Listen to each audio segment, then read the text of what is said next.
Hey everybody, time to demystify the Electoral College. The idea of democracy seems simple enough, right? Majority rule.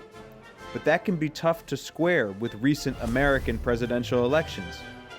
After all, in the 21st century, 2 American presidents have assumed the Oval Office despite losing the popular vote. In the case of the 2016 election, Donald Trump emerged victorious despite his chief rival, Hillary Clinton, amassing nearly 3 million more votes than he did. So how do you lose by more than 3 million and still win? The answer is the Electoral College.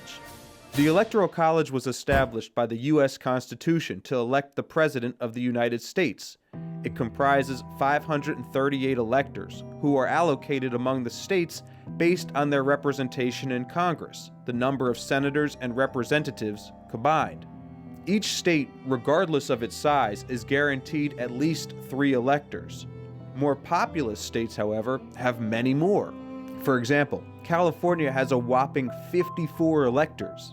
Tiny Delaware has 3. Most other states are somewhere in between.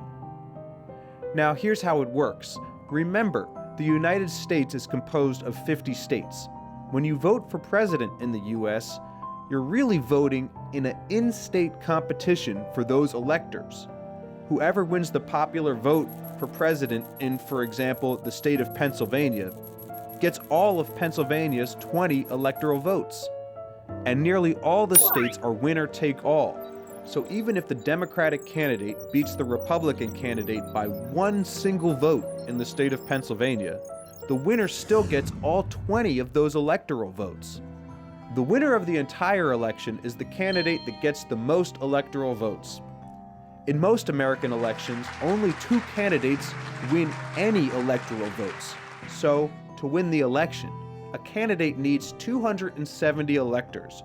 That's more than half of all the 538 electors to win the presidential election. This is why states are so important in American presidential elections. The candidate must look at each state and how many electors it has and try to make a pathway that would lead them to that magic number, 270. Now at this point you may have a lingering question. Why in the world does the U.S. do it this way?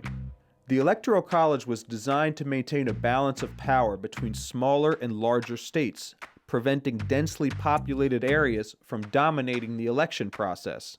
Defenders of the Electoral College say that without it, candidates would just focus on the heavily populated areas, such as the East Coast and the West Coast.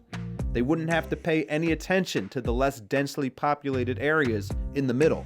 The process also harkens back to the United States founding as a collection of states. Smaller states agreed to join the Union under the premise that their voices would not be totally diluted. And for a long time, the system worked pretty well.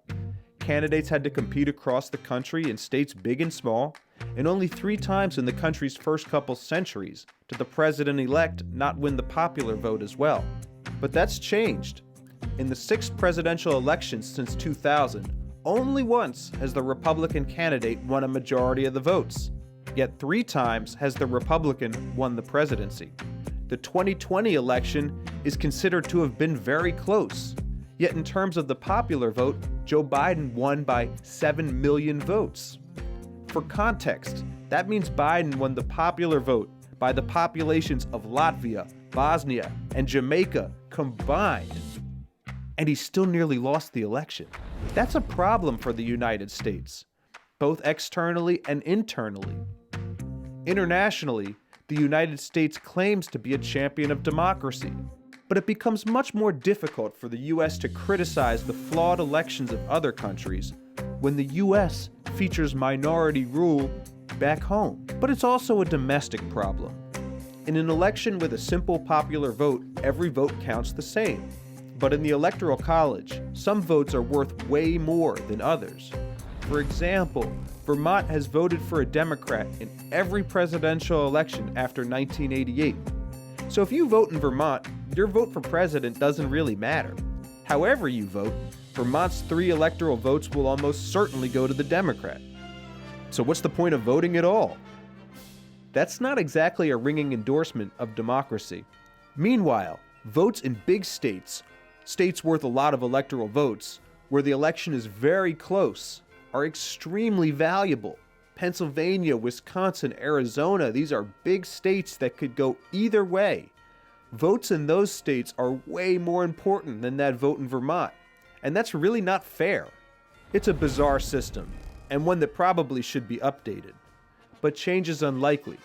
The Electoral College is established by the U.S. Constitution, and a change to the Constitution requires a 2/3 majority vote in the House and the Senate and ratification by 3/4 of the states.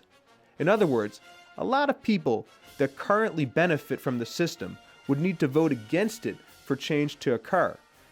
And that's not happening anytime soon. So for now, the most important number is not a total percentage of votes. Instead, it's all about the states and building a pathway to earn 270 electors and win the Electoral College. Popular vote be damned.